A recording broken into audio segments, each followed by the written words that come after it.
Now, everything old is new again. America's entertainment pop culture talk show with Douglas Viviani and David Cohen.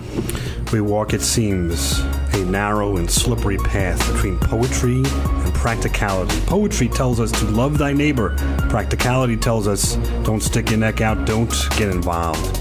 These are the voices of practicality, and in so many ways, in so many cases, they seem to prevail. Well, we're about to witness an exercise in both poetry and practicality, and you may judge which course is most productive.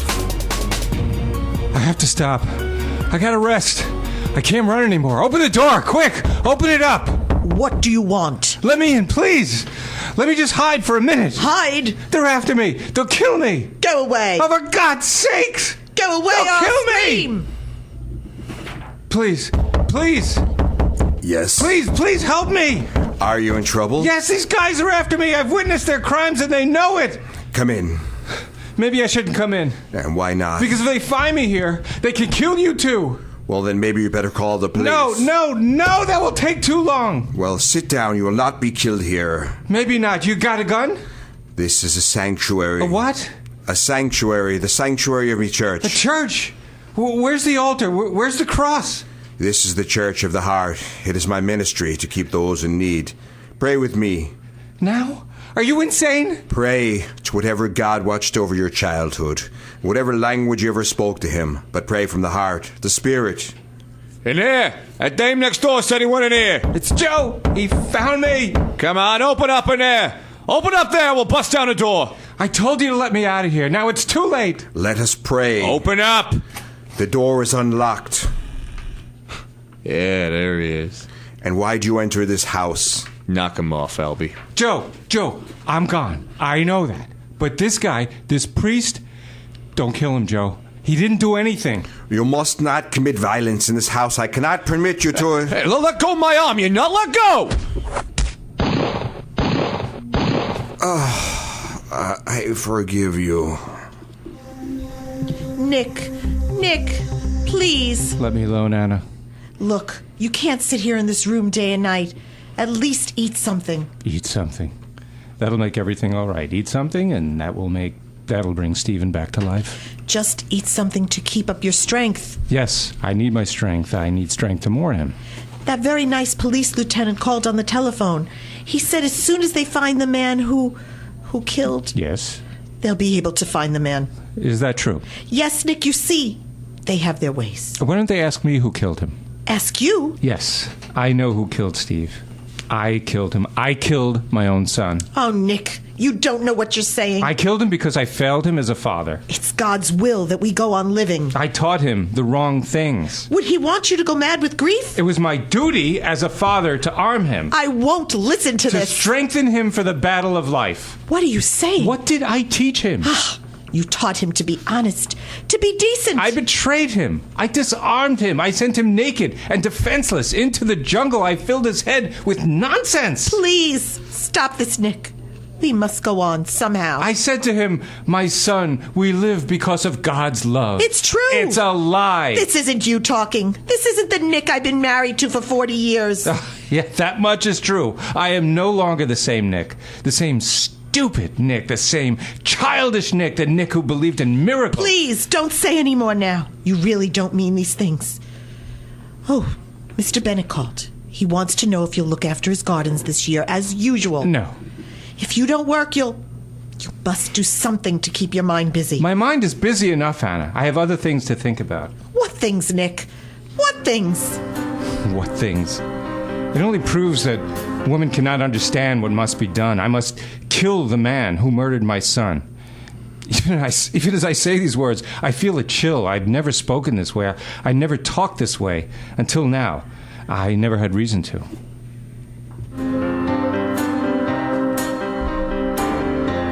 Who? Can't you tell him I'm out? I feel sorry for him too, but what can I do about it? All right, send him in. What does this guy want from me anyhow? Mr. Burko, come in. Sit down. Oh, thank you. I know what you're going to ask me. And let me tell you, we're working on it. Are there any results? Well, it's a gangland killing. We know that much. Yes. This guy that we're after was a witness to their many, many crimes. Ah, yes. Problem is, anyone of a number of well-known racketeers could have ordered the hit. We don't know which one is responsible. Yes, but the gunmen, they plowed through the neighborhood. They were seen. Surely they can be described. By whom? By the witnesses. We can't find any. People are too frightened to come forward. But it's known the fugitive ran from door to door, and each door was closed to him. Yeah, it's the old story. No one wants to get involved. Well, you can't blame them too much. You know, they're scared. Well, have you spoken to these people? Yes, we have, Mr. Burko, but we can't force people to testify. Maybe if I spoke to them. What makes you think they will listen to you? I would ask them in a certain way.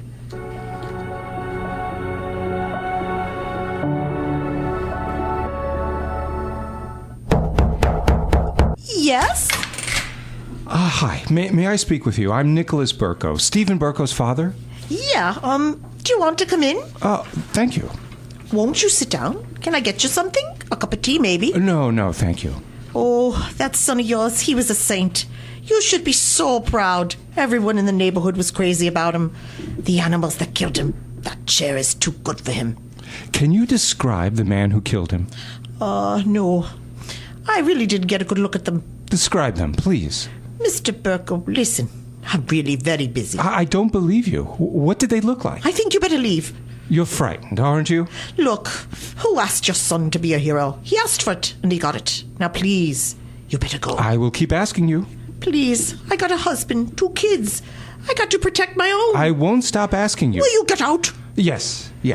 And I will wait for you to tell me. I will wait outside. I will stand in the street in front of your door day and night, and I promise you, you will not know a moment's peace until you tell me.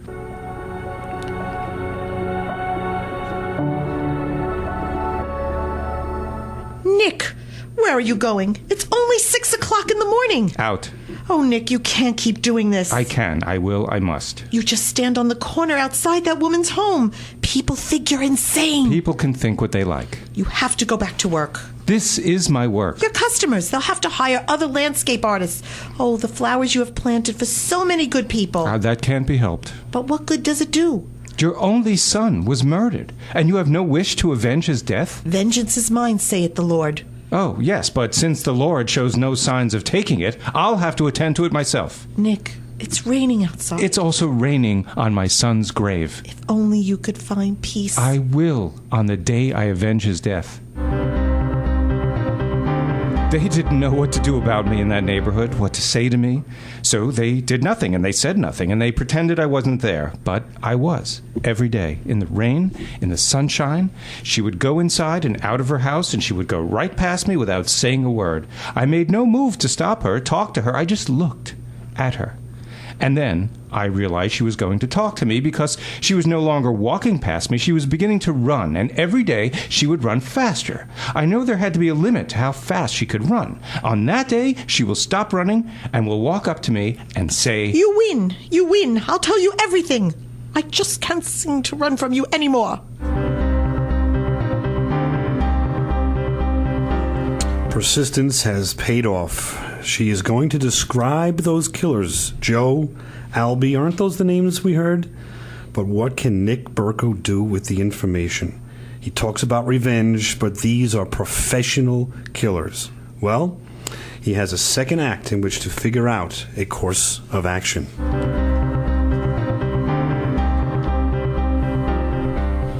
You've just heard the first act of Blood Red Roses with the Everything Old is New Again prime-time players.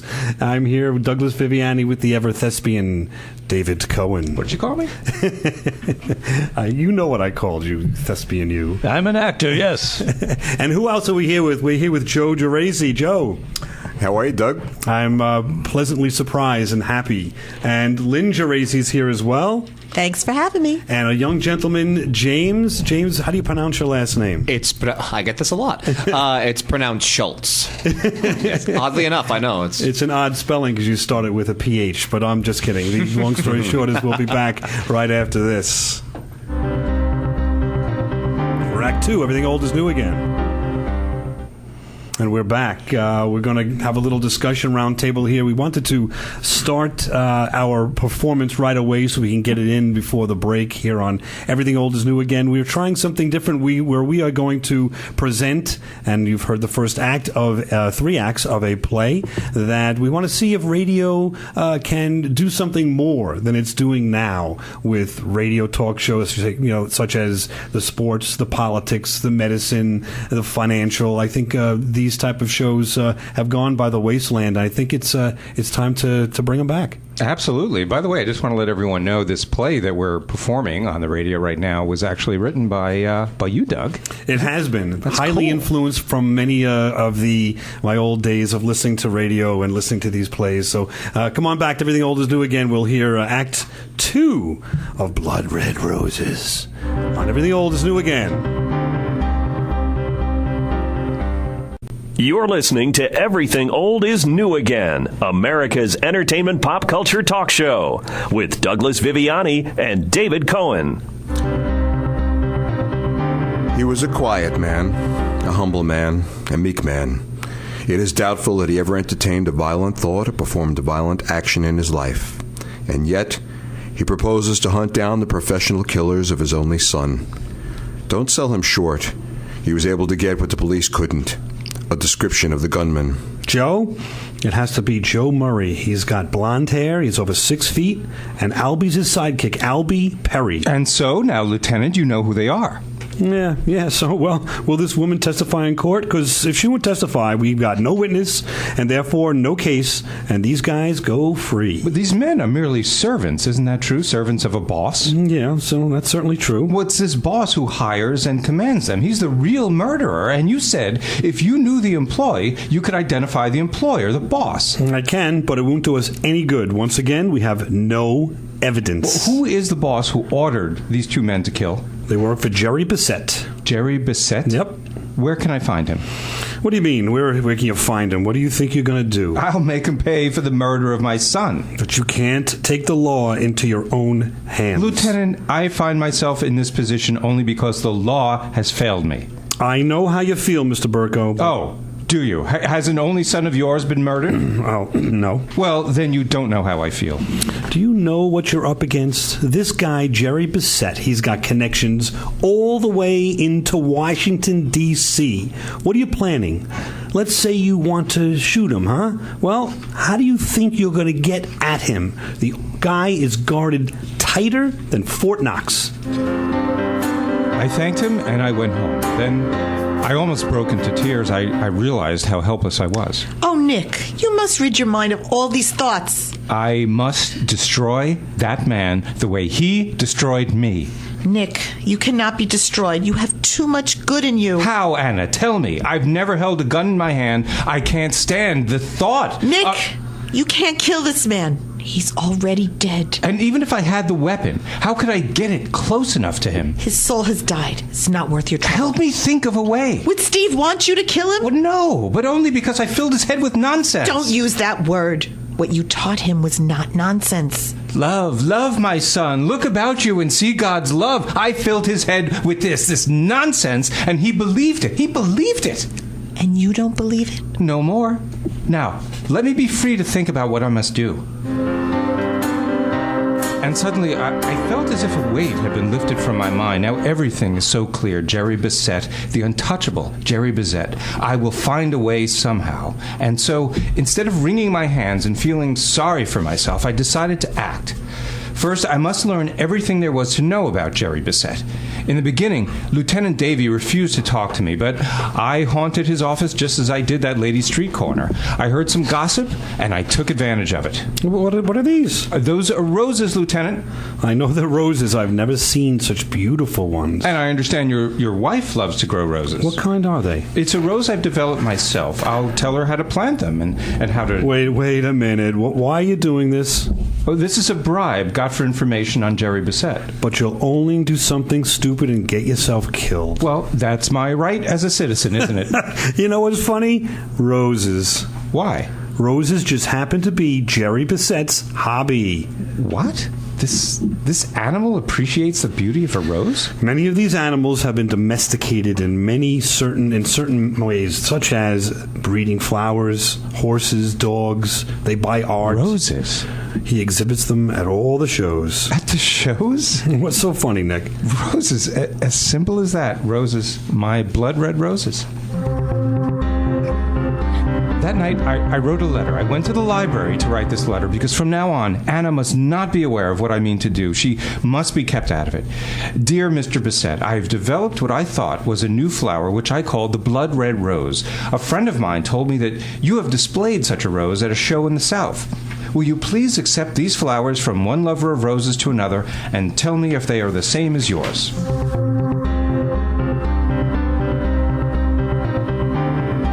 Nick. Who is at the door? The mailman. He gave me this letter. The envelope. Have you ever seen such an envelope? It's like parchment. I see. It just has the initials JB. Nick, where are you going? To the bedroom. Dear Mr. Burko, it was kind of you to send me the flowers. Even kinder to think that I can grow anything as magnificent as your blood red rose. Roses, as you may have heard, are my consuming passion. When I find a fellow aficionado, I've got to meet him, talk to him, make him my friend. Please let me know what day would be convenient for you to visit.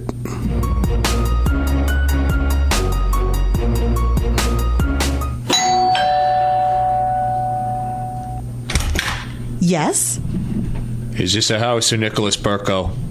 Who are you? He's expecting us, ma'am. Who's at the door, Anna? Mr. Burko. I'm Mr. Bissett's chauffeur. What is this, Nick? What does this mean? Anna, everything is all right. I'm going to go with you now, Mr. You just call me Joe. Joe. I could suddenly hear the voice of Lieutenant Davy. Joe. Yeah, it has to be Joe Murray. He's got blonde hair, and Albie's his sidekick. Tall, blonde hair, Joe and I walked downstairs and into the street and over to the curb where a large limousine was waiting, and behind the wheel was another man. Okay, Albie, let's move. Joe and Albie, the two men who had murdered my son, and here I was, riding in a car with them. Nicholas Burko, huh? Let me shake your hand. I thought I knew everyone who knew anything about roses in this world, but you are a discovery. Like finding a Rembrandt in your attic. But I can't call you Mr. Burko. We gotta be Nick and Jerry, eh? You know, the way we feel about roses, you and me, we got more in common than most brothers. My heart, it almost failed me. This man, dressed like a gentleman, who uses cologne. This man, who it seemed like I could crush in my two hands. This man was the terrible Jerry Bissett? No, it must be a mistake. What do you do, Nick? I work as a gardener. Gardener? I gotta correct you. You don't work. You create. You're not a gardener. You're an artist. So who are you with? I work for myself. Well, you work for yourself, but work for me. Turn yourself loose on this estate, Nick, and name your price. Yes, but... But I'm what they used to call an artist in residence. That's what you're meant to be. You let me function as I intended, as a patron of the arts. You and me, Nick, it was meant to be. Was I going mad? He'd come here to kill this man, and now we're talking about my working for him. This depraved killer who was responsible for Stevie's death. What's stopping me from ending his life right here, right now? Hey, Pop. Might have known you've been out here. Junior, I'd like you to meet Nick Burko. Hiya. This is my son, Jerome Francis Bissett Jr. How do you do? Nick developed that rose I showed you, the blood red rose. Yeah, it's a great thrill, Pop. I eat some dough. You got your allowance yesterday. You know me, Pop. I can't stay away from that wheel. Junior, you gotta learn to, Come on. What's the lecture? You own the joint. Every dollar I lose comes back to you. You just keep the money moving, right? Mr. Roberts tells me I've been in the office in a week. Make that a month. The old guy's covering for me. You know, Junior, you gotta do something productive. Why? Old man's got millions. What do I gotta work for? Suppose we discuss this some other time, huh? Yeah. Look at Mr. Burko. He's embarrassed. It's okay, Mr. Burko. I can tell you. You're a gentleman of the old school. Lord and master your house, and when you talk, the wife and kiddies jump, right? Now, Junior, that is enough. Mr. Burko is a true son of the soil. Honest, rugged, like a rock. You know what we do around here, Mr. Burko? Junior. Kill people. That's right. See, we're very polite. We're very sophisticated. We go to the opera. We go to the museums. Good neighbors. We give to charities. But you don't do what we tell you. You don't buy what we sell you. We kill you. Will you shut up, you punk? Nah. Yeah, that's the dad I know and love. Well, good day, Mr. Burko. Kids. You got any kids, Nick? No. This kid, he's 26. 26. Why does he do these things to me? The world is open to him. What does he want? Whatever he wants to be, I can buy for him. A doctor, a lawyer, you name it. But he's lazy. What am I working for, living for? What have I got? Just this kid. And now I knew. I would not kill him by ending his life. That would be too short, too merciful. I would kill him the way he killed me. We'll be right back on Everything Old is New again. Say, Charlie, why the arm in the sling? Yeah, I walked straight into that busted street sign in front of Frank's Automat. Well, you must have been really sore at him. You said it, pal. I said, say, what's a big idea of making a fella trip out there? I was gonna sock him right in the kisser. He's all wet. Why, you ought to sue him, Charlie. I have half a mind to do just that.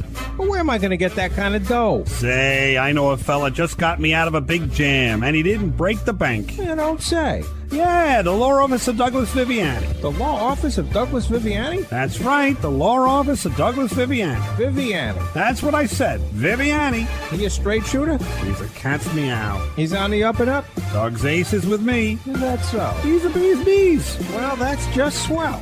You have his number? You can call him at 631-681-1910 or email him at vivianilaw.com. Wait, what was that last part? What, email? Yeah, what's email? vivianilaw.com. You're listening to Everything Old is New Again, America's entertainment pop culture talk show with Douglas Viviani and David Cohen. You're listening to Blood Red Roses. We're going to finish up the second act and go right into the third act. At this point, we were listening to Nick Muse. And now I knew. I would not kill him by ending his life. That would be too short, too merciful. I would kill him the way he killed me, by taking away what had made my life worthwhile. I would strike at him through his son, his only child, an eye for an eye, a tooth for a tooth, and a son for a son. And that is the price, the blood price. The only problem is, can Nick Burko convince himself to exact it? Can an honest man suddenly overcome a life of peace and exchange for revenge?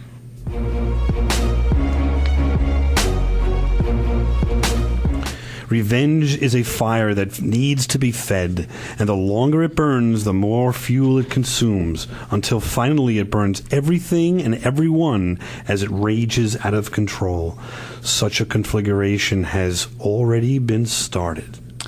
Hello, Anna.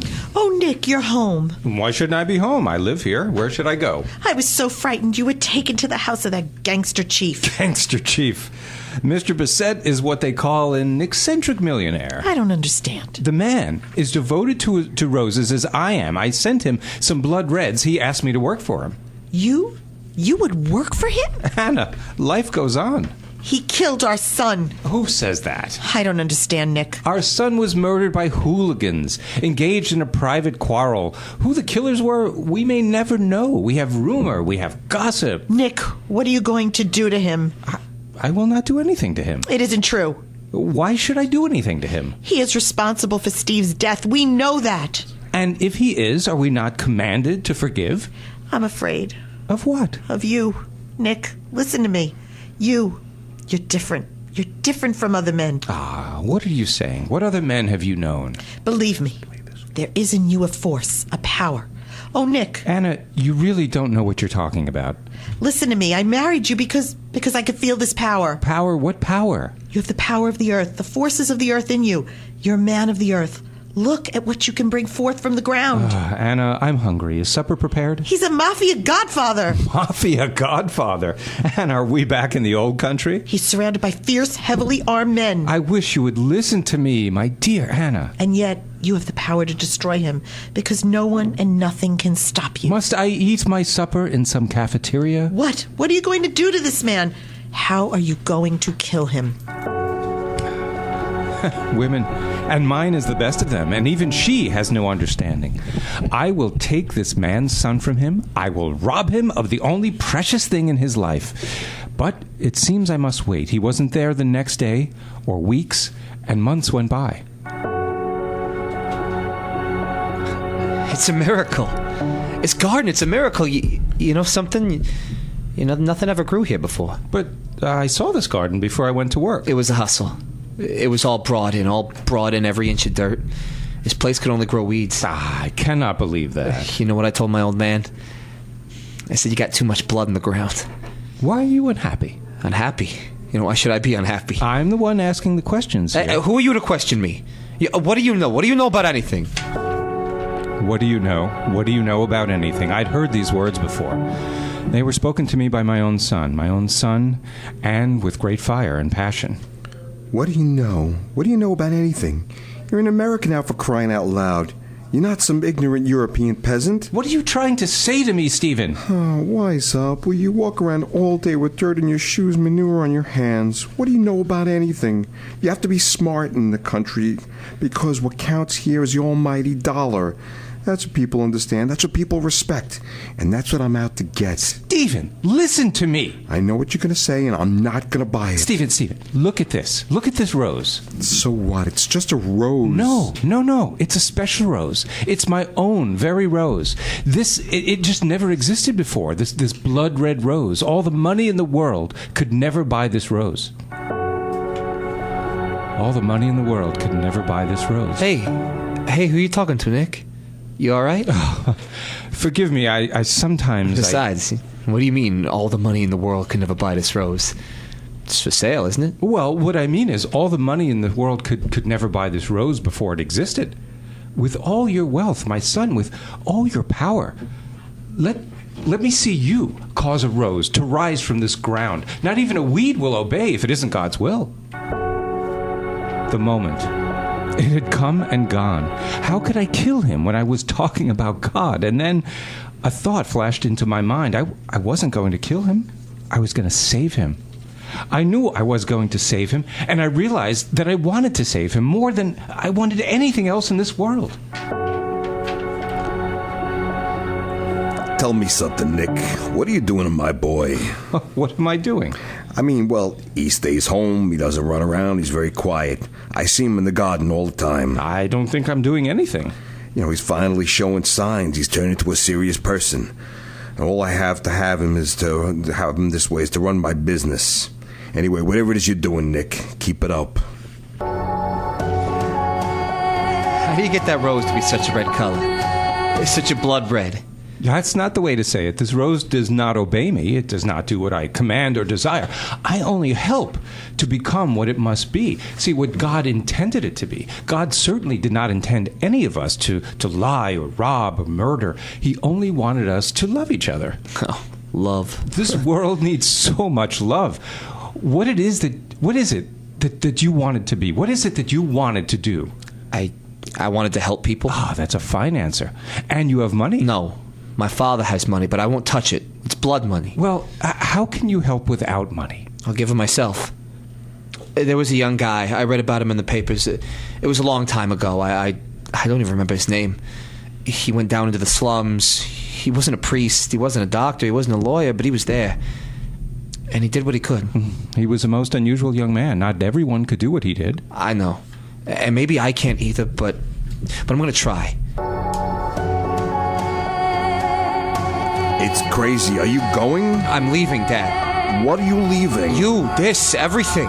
You mean you're gonna go live in some filthy rat hole, huh? I can't live here. Why? Because I finally found out who I am, and what I am, and what I want to do. You're my son. You can't give this up. You can't. Goodbye, Father. But what was it for? Who was it for? What did I do it for? For you. I don't want it. Stay with me, Junior. Why, we can rule the world. Come with me, Dad. We could have the world. Oh, you'll come back. You'll come crawling back on your hands and knees. You'll get bit by the first rat, hit by the first rock. Yeah. Goodbye, Nick. Goodbye. Hey, can I have some of those roses? Of course. Thanks. Your blood red roses. Goodbye. Nick, what's cutting into that boy? Has the whole world gone crazy? Why don't you go and live with him? You know what you're talking about? He's chosen a new way of life. Unless that way becomes your way, you'll never see him again. Ugh, how can I ever stop being Jerry Bissett? How? You Answer can't. me. You can't.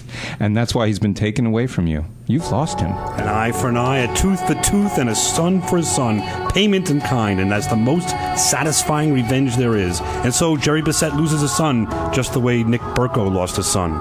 You may well say Jerry's loss certainly doesn't compare to Nick's, but it does. For a son is a father's dreams, and now Jerry's dreams are as dead as Nick's. Rose is the traditional flowers of romance. The red rose is the additional symbol of courage and valor. The white rose, purity and hope. What's in the name? Everything. The bouquet of the blood red rose will remind us of sweet justice and maybe even rebirth, of hope, of healing, and a renewal of one's purpose in life. Everything old is new again. Come on back next week. Actually, come on back right now. It's only the third section of our show, but that's okay.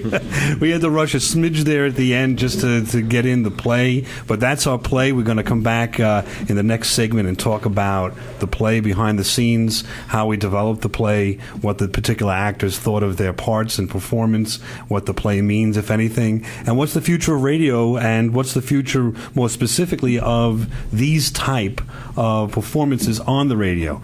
Dave, you have any thoughts initially? I'm still emotionally tied to this play, Doug. I need a moment to regroup. He's so spent. Yeah, you're a method actor, so he's got a bunch of roses right next to his feet right now. They've grown in this establishment that we're calling a studio. Well, first, I think this was a great experience, and thanks to you, Doug, for thinking of the idea, writing it, of course, and allowing all of us actors here to come and perform it. It was great. It was my pleasure. It's just an experiment that Everything Old is New Again. We're trying to do new things with the radio, as you've heard before, and every show is somewhat different. We just want the show to be labeled fun, and I think that this kind of, if you sit back and give radio a chance, and give specifically a radio play like this a chance, it can be horrible. It could be well written, poorly performed, but I think even then it's fun to listen and see the train crash. Not that this was, but even that. I mean, just hear the train crash. Radio is fun and meant to be fun. Of course. We missed a little bit of the second act. We had to go into the other section of our show with that. But so what? We had fun doing it. It definitely was fun, and more of it's needed. Definitely. All right, we'll come back to discuss that in a lot more detail. And Everything Old is New Again. Come on back, tune in to behind the scenes of the Blood Red Rose on Everything Old is New Again.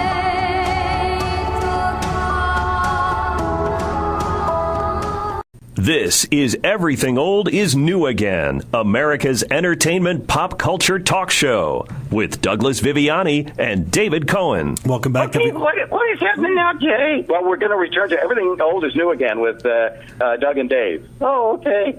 I got nothing else better to do. That's our friend Jay Johnson. I totally forgot about that gentleman. Chuck and Bob. They were on our show a ways back. If you missed that, take a look at our podcast. It's listed of the old broadcasts of our shows on everythingoldisnewagain.biz. That's everythingoldisnewagain.biz.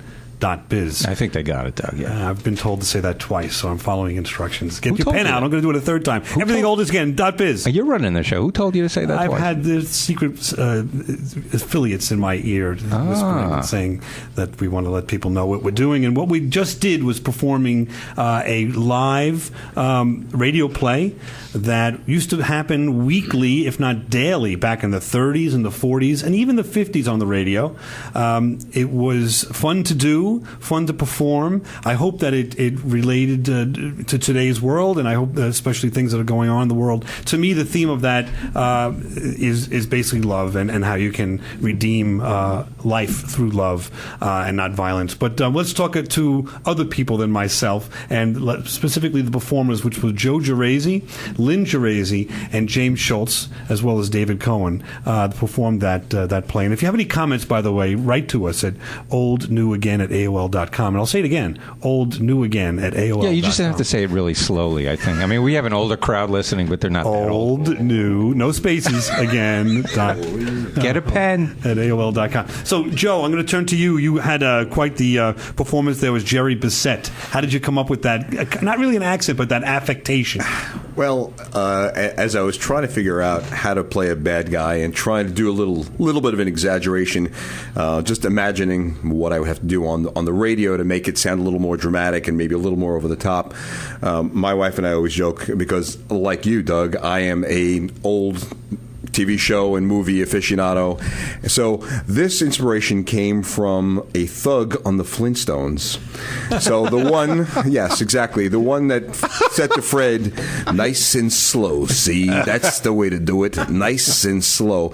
So if you ever can YouTube that one, you'll get that. That'll be perfect for your Emmy speech. Oh, yeah, right, exactly. You know, when they throw the Emmy at me as opposed to the Flintstone else. School of Acting. Right, exactly. Is it a Clio in radio, though? Yes, Bonnie Rubble. It's He's not some an actor. Emmy, it's a Clio. There you go, Cleo. Thank you. That Lynn correcting us, and Lynn, I'm going to praise you for your. If I felt a little bit of an Irish brogue there, in that lady that answered the door, or no? Yeah, that's my famous Mrs. Doubtfire voice that I entertain my family with. See, everything old is new again. It's all coming back. The Flintstones inspired one character. Mrs. Doubtfire inspired another.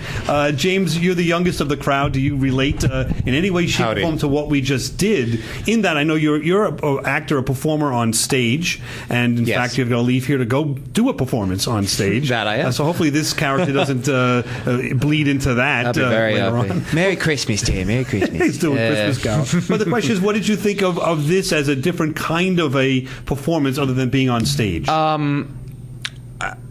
I'll be honest that I've never actually done something like this before, so this was a lot of fun. It was fun even in a very small sense, in a very quick sense, because we worked on it very brief. Whereas opposed to stage productions, you have months, we only had even just a week just to read it over, and have only really performed it as you heard now. It was a very interesting experience to have to create a character, two different characters, even just very briefly, and do that just with your voice. Right, and each of us did two characters. Exactly. All of us. And voice acting in general is it's a very interesting concept, because you actually I watched a documentary on Netflix weeks ago about famous voice actors and how a lot of people think you can just kind of walk in and just go, oh, a silly voice, when in fact you are creating a character that you can only say through your voice, and you have to find the connotations and the eloquency, if that's the right word, to look that up. oldnewagain.biz. Everything oldnewagain.biz. There we go. I'm going to cut to Lynn just for a second and ask Lynn the meaning of this play. When you were doing this or reading it, did you grasp any meaning, or did you just kind of focus on your character? No, I did grasp the meaning, because I think you have to have the meaning before you can really delve into the character, and the idea of redemption is always a great philosophy, and it was just a great story, and it ended on a good note, a positive note. And Joe, did you take anything other than that from the different characters' development? Did you see, it's a small amount of time to develop and have a character go from this angry gentleman who is spiritual but then wants to become violent and kill someone as revenge, and have him then do what he does, basically using his tools and his craft to affect another person's life for the positive. Yeah, I thought it was very interesting, because what I kind of got out of reading through this was the fact that the character Nick looked at Bissett, who he thought was going to be this evil monster, but he found in him someone who appreciates roses the same way he does.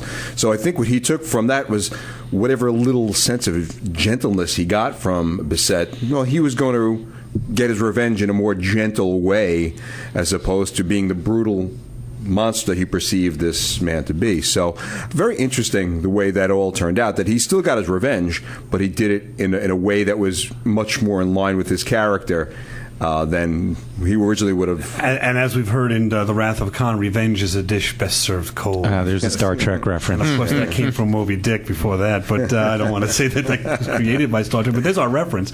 We do a Star Trek reference almost every show. But what I want to say is that that's something to pick up upon, is that it really didn't turn out to be revenge, even if you can look at it that way, Right. the way I would think of it, because he was able to redeem and resurrect, Right. if you will, this son who was going down a bad road, Right. get him away from a bad environment, but also at the same time really affected, as if killing, Right. his son to this Jerry Bizet. Yep, absolutely. But it's interesting because Bizet says it. The last thing he says is, "What am I doing it for? I do all of this for my son, and now I don't have him." Right. So then there's like a sequel there. What happens to him? Right. And I thought the actor who played Nick really brought that. I forget which one of us did that, but really brought that essence to life. I mean, it's one thing to write the words on the page, but It's great to see it come along. Talent. What I did see was It's when nice to see humility, too.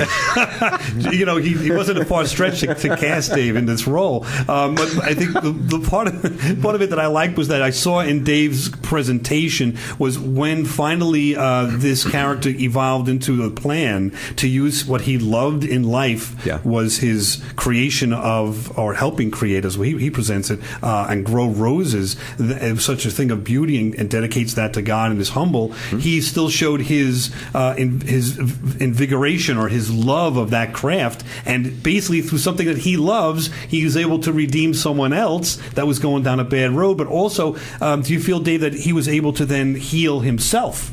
oh, absolutely, yeah, absolutely. When he played it that way, where at the end he wasn't so morbid. He was more gregarious and happy with himself. Yeah, I mean, I thought. Look, I thought it was written really well. It was easy. It was all kidding aside. Here we go. I mean, no, seriously, it definitely lent itself to that feeling of relief at the end when he realizes he got his revenge, but also helped someone in the same breath. So it was cool. Right. Okay. Anyone? We've got 30 seconds. Just anybody raise their hand if it's something insightful and something we'll remember forever.